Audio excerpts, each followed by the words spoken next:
Hello there, everyone. My name is Nasir, and my project is on predicting stock prices using machine learning algorithm.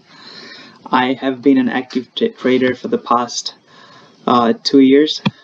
I've read quite a few books in the subject, and I'm really passionate about the topic. So that's why I chose to do my project on this topic. So, overview. Trading in the stock market is easier than ever. Anyone with access to a phone or computer can trade nowadays. But that doesn't make you a good trader just because you can place a trade from your phone or from your computer. To be able to be a successful trader, you have to have an edge in the market, and people usually get their edge in the market through experience, understanding the global economic and financial situations, and then betting their money based on those predictions. But there's another method that comes really handy nowadays, and that's algorithmic trading. In fact, about 70% of all trades happening in the US are being handled by computerized systems. So you could place a trade overnight on a computer and it will automatically execute, and you will protect your profits or cut your losses short. So it's really cool. I use that a lot. So this project will help traders get a competitive edge in the market by providing them with entry and exit signals, so they can place really good trades. The data was retrieved from Yahoo Finance. There was no need to download the data in the local system, which saved me some time, so I could directly access the data from Yahoo.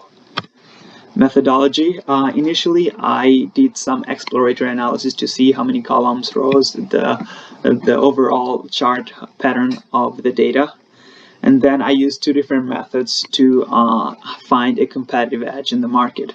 The first one is called moving average convergent divergence. It's a method in trading that allows traders to find buying and selling signals. So you have a 30-day moving average and you have a 90-day moving average. I'll show in graph how this actually works. I have a chart that will explain in more detail. And then building the LSTM model, which takes historical data and helps you predict future price patterns. So the results from the moving average method is that, as you can see, we have the 30-day moving average, which is the red, and the 90-day moving average, which is the yellow. So the idea is when the red moves cuts through the yellow, it's a good time to buy. So it'd be a good time to buy here. And then when the red overtakes the yellow again, it's a good time to sell. So buy here, sell here, and possibly buy again here and sell there. So it kind of helps you identify buy and sell signals. The second method that I use is the LSTM model method, where we use historical data, like past 60-day data, so that you can predict future price movements. So as you can see, the red again is the actual price, and the prediction is the yellow. And in my code, you can actually get plug-in numbers and get predicted values for future values. All right, so the error method that I used to find how much it was from the standard, the deviation from standards, was the root mean square error. RMSE tells you how close the data is to the actual results. In RMSE, a value of 0 is perfect score. In my case, I got an RMSE score of 10.31, which is not perfect, but it's close enough for you to make a reliable prediction. So there are a couple challenges that I had in doing the project. So choosing from different data sources was the first one. I had a couple of data sources, the Quad 1 library, and then I had the Yahoo Finance, and there are a couple others that I was looking initially, and then I settled with Yahoo because I felt that was cleaner data and easier to use. And making GitHub repository and YouTube was two things that I did for the first time. So making the repository was not hard, it's just pushing the data. I had some hard time from my computer to GitHub, so I had to watch some videos and spend some time learning that.